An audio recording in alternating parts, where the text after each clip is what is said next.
Baik, shalom dan selamat sore untuk masyarakat Papua di mana kalian berada. Ya, kemarin sampai hari ini kita bisa lihat bahwa dengar bahwa situasi di Kota Sorong belum baik-baik karena dengan adanya pemindahan empat tahanan politik dari Kota Sorong ke Pengadilan Negeri Sulawesi Selatan ya, yaitu Tuan Bram Guram Gama dengan kawan-kawan yang lain, yaitu mereka ada 4 orang semua, dan terjadi demonstrasi dan penolakan dari mahasiswa dan juga dari kalangan aktivis Papua dan masyarakat Papua yang ada di Kota Sorong.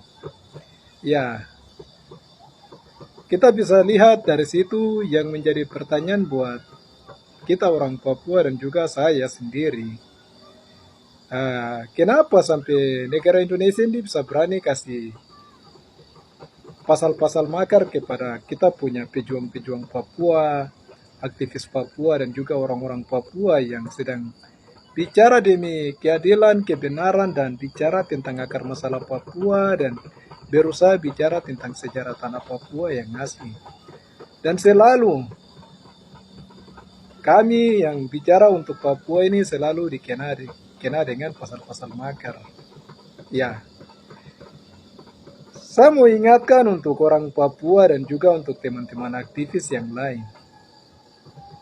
Sekarang kita balik lagi tanya kepada negara Republik Indonesia ini. Atas dasar hukum internasional mana atau resolusi PBB mana yang mengatakan Papua ini bagian yang sah dan final dalam negara Republik Indonesia ini?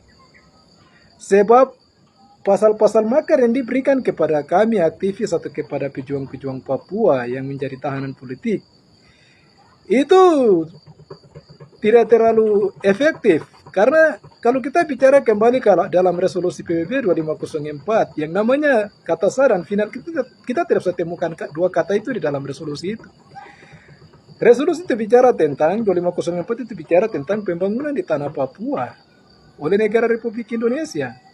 Jadi jangan negara ini keliru dan berikan pasal-pasal makar kepada aktivis Papua dan pejuang-pejuang Papua.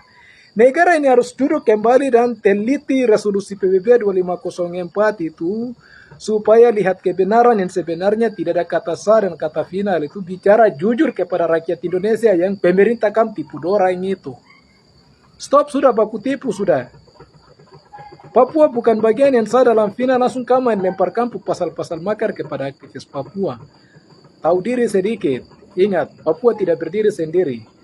Mata dunia sedang memandang ke tanah Papua, dan suatu saat negara Republik Indonesia akan menyesal dan menangis karena Papua akan terlepas di dalam nama Yesus Kristus. Salam revolusi, merdeka.